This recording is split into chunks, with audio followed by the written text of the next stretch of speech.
Hey, come see us on tour. We'll be in Tempe, Arizona, Burbank, California, and we're going to be in Honolulu, January 11th. Go to jimmydore.com for a link for tickets. So you heard about this, right? I'm sure you heard about this. So Israel has been blowing up what they consider Hezbollah people inside Lebanon through their pagers. Now, are they not Hezbollah people? This is scary for a million. Well, they're blowing up Hezbollah people, but they're also blowing up innocent people all around them. Imagine if one of those Hezbollah people was on a plane. Imagine if 3 of them were on a plane and they blew up all at the same time, and then the plane blew up and went down. Imagine that. We'd have to forgive Israel for that. So we'd have to all pretend it didn't happen. Like the U.S. So this is called terrorism. What they're doing. And by new phase of war, Jimmy. By the way, Lebanon is rocked by a second wave of exploding devices as Israel declares a new phase of war. It's a phase. Is this a phase where we're going to have to be dragged in because now they're going to retaliate on Israel a lot, and then we're going to have to save our aircraft carrier in the Middle East? So this is the phase. This is the phase we realize that Israel are full-blown terrorists. And they could blow up your phone if they want. They already tapped into my phone using Pegasus and my computer. They already did that. So they can get into I'm sure they can get in and blow it up if they want. So just in case you don't know what the story is, walkie-talkies and solar equipment exploded in Beirut and multiple parts of Lebanon on Wednesday in an apparent second wave of attacks, targeting electronic devices a day after hundreds of pagers used by Hezbollah blew up. So they're not stopping with this. So what they're doing is they're terrorizing regular people. That's called terror. They're using violence against innocent civilians for a political gain. So they're blowing up at grocery stores. They're blowing up in taxi cabs. They're blowing up on street corners. They're blowing up in anywhere and everywhere. They're the most moral army in the world, Jimmy. I won't hear of this. At least 9 people were killed and more than 300 people were wounded in the second wave. Not the first wave, just the second wave. The first wave, I heard about a little girl. Her dad's pager started to go off. She picked it up to bring it to him, and it blew up. Since when does Israel care about that? The attacks were widely believed to be carried out by Israel, targeting Hezbollah. They have hiked fears that the two sides' simmering conflict could escalate into an all-out war. In Wednesday's attack, several blasts were heard at a funeral in Beirut, where 3 Hezbollah members and a child killed by an exploding pagers the day before. An AP photographer in the southern coastal city of Sidon saw a car and a mobile phone shop damaged after devices exploded inside them. A girl was hurt in the south when a solar energy system blew up, the state news agency reported. The second wave also deepened concern over the potentially indiscriminate casualties caused in the attack. You think? Potentially? What is indiscriminate? You know, potentially. You know how Israel they care about not maiming innocent civilians. You know, you got a better chance of giving a elephant gun to a monkey and having them. Hey, that dipshit that was in Ukraine talking about good and evil, black and white. Does he know about this? I don't think he knows about this. He might go crazy. In which hundreds of blasts went off wherever the holder of the pager happened to be, in homes, in cars, at grocery stores, and cafes, often with family or bystanders nearby.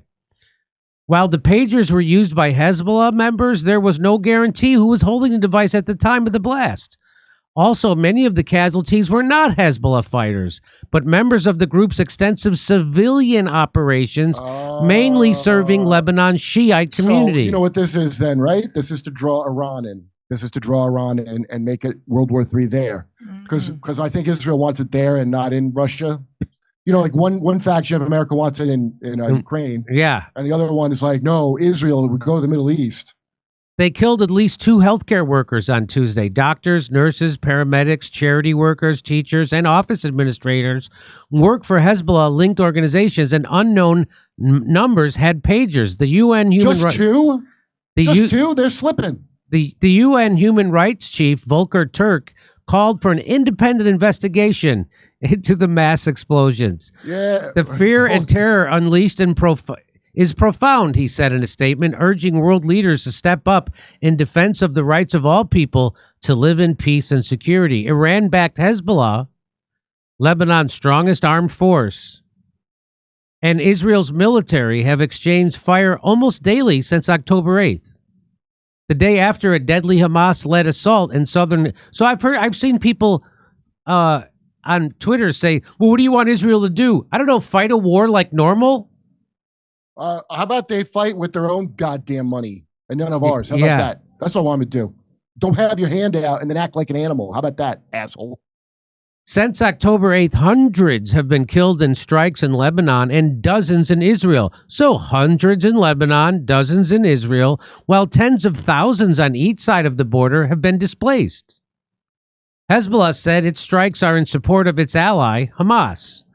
The attack in Lebanon started Tuesday afternoon when pagers in their owners' hands or pockets started heating up and then exploding, leaving blood-splattered scenes and panicking bystanders.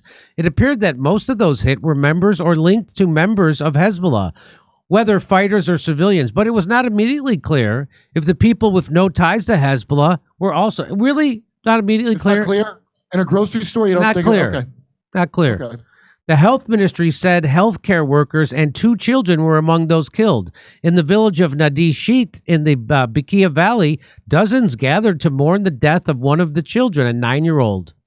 Her mother was wearing black and donning a yellow Hezbollah scarf. She wept alongside other women and children as they gathered around the little girl's coffin. Tim Barker says, if this happened to an Israeli child, it would be the only story on the news. And they would add 40 kids to it and then add like they were hanging on clotheslines or some other bullshit because it's not enough for them just to say one kid got killed. So here's the story. Just imagine if this was an Israeli kid. Fatima was in the kitchen on Tuesday when a pager on the table began to beep, her aunt said. She picked up the device to bring it to her father and was holding it when it exploded, mangling her face and leaving the room covered in blood. Fatima was trying to take courses in English because she loved English. Well, this should help with the aggression against Israel, I imagine. So what this is doing, this is how, this idea that they're going to get rid of their enemies, this is how you make more enemies. And they know that. And they know it. To drag us into it. But the crazy mental Zionist maniacs, the oppressors, the modern day Nazis, which are Zionists. The Ashkenazis. That's right.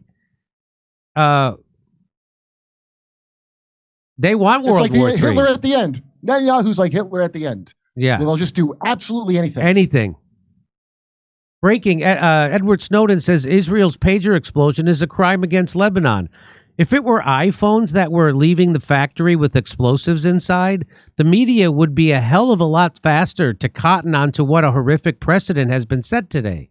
Nothing can justify this. It's a crime, and everyone in the world is less safe for it. Well, especially if they use a pager still. So here, they asked this military guy, hey, is this, they asked this military guy, hey, is this a crime? Watch this. Ethically speaking, as a military officer, is this a capability that falls within the ethical conduct of a war?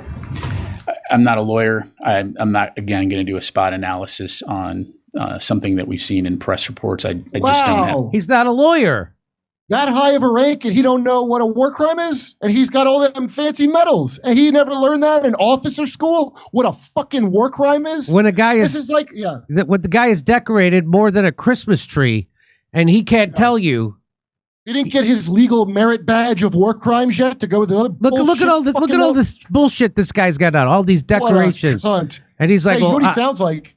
Ketanji Brown, the Supreme Court Justice, when asked what a woman is, and she goes, I'm not a biologist. All these motherfuckers got a cute, that's not my department. I just focus on my one thing. But this guy's one thing includes knowing if it's legal to do that or not. Yeah. I know these assholes have to learn that to get their fancy fucking stars and stripes on their fancy fucking uniform. He's got no idea what's going on with the most prescient threat to everyone's safety in recent memory. None. But he is dressed up like he's decorated brighter than a Christmas tree. Look how important he is. I'm not going to analyze. Look at I'm not going this. to analyze it. What do you do, dude? If you're not going to analyze this, what the fuck do you do? What do you do? So here's another one. U.S. Department. Here's this hard on from the U.S. State Department. He looks like Count Chocula kind of, but if he was like he looks like Nosferatu with hair. Well, Count Chocula had that same haircut on the box of Count Chocula. He did. Sure. Well, just to begin with, in general, what does the U.S. know about what happened? There have been a series of deaths and injuries, apparently from exploiting pagers. Was the U.S. have any knowledge? What does it know now, and when did it know about what has happened? First of all, I love that Oates from Hall and Oates is now doing. They had a split. And now he's decided to do some international reporting. That's good. Okay, here we go. So we are gathering information on this incident. I can tell you that the U.S. was not involved in it. The U.S. was not aware of this incident in advance. And at this point, we're gathering information. And what information have you gathered so far? We'll continue to collect information. I don't have any public readout to give now, you but can't we're collecting information in the same way that journalists are across the world to gather the facts about what might have happened. Obviously. Oh, I wonder what might have happened. So, if you'll excuse me, I have to go drink a baby's blood through a straw backstage. Look at this piece of shit. So the government is the mafia from Goodfellas, and Israel is Joe Pesci. That's a great way to put it. Yeah. And did you know? While I'm trying to figure casino. While I'm trying to figure out why the guy did it, Tommy just hit him. Like it. Joe Pesci stabs the guy with a pen before anybody can think. Yeah, that's a great analogy. So guess what? There was some people got warned to switch out their pagers. This is their AUMBC community. I'm going to read this to you. It says, as we upgrade our paging system to a new updated version with better coverage, we are officially decommissioning the old paging system. The go live date is August 29th at 8:30 a.m. The new paging system will be restricted to emergency code teams, ensuring improved reliability and focused communications during critical situations. Please note that the code activation process will remain centralized in the call center. As communicated previously, WeBox will replace old personal pagers as the messaging tool for regular communication. For users who are currently on a code team, please keep your personal pagers with you. We will switch these with new pagers on the go live date. For users not on the code team, please return your personal pagers to the IT service desk located on the second floor of the MAB building. This will help us ensure a smooth transition. Attached is a detailed guide to how to install and configure WeBox on your computer and mobile devices for messaging only. Should you have any questions or need assistance, please don't hesitate to contact Mr. Ahmad El Kaki at 7794 or Wafi AB Omer, whatever. Thank you for your call. Thank you. So he's the senior HIS application manager. Paging systems go live. Football season's here, and there's no better way to amp up the excitement than with Prize Picks. That's America's #1 daily fantasy sports app. With over 5 million active users, Prize Picks offers the easiest and most thrilling way to play daily fantasy sports. Here's what makes Prize Picks stand out. Ready? Simply pick more or less on 2 to 6 player stat projections. You pick their stat projections, and you sit back and watch your winnings roll in. That's how you do it. You can win up to 100 times your money with as little as 4 correct picks. Huh? Prize Picks puts members first. Isn't that nice when they put members first? With fast, safe, and secure withdrawals. When my pick hits, I can get my money in as quickly as 15 minutes. And get this, in September, you get an automatic win, yes, with every football weekend with just 1 Caleb Williams passing yard. No kidding. So that's right, 1 yard equals 1 win for 4 straight weeks. Well, you know he's going to get 1 yard. He did pretty good last time. Anyway, first half anyway. Anyway, want to play alongside celebrities like Drewski and Joe Budden? I don't know who those people are. Check out Community Plays under the Promos tab to view entries from big names in the Prize Picks community. Prize Picks is available in most states, including California, Texas, and Georgia. It's the perfect way to enhance your sports watching experience. Ready to join the action? Download the Prize Pick app today and use code Jimmy to get $50 instantly when you play $5. Hey, that sounds like a good deal. That's code Jimmy on Prize Picks for a guaranteed $50 bonus when you play $5. You don't even need to win to receive it. Don't miss out on the football fun. Prize Picks, run your game. Hey, come see us on tour. Be in Tempe, Arizona, Burbank, California, and we're going to be in Honolulu January 11th. Go to jimmydore.com for a link for tickets.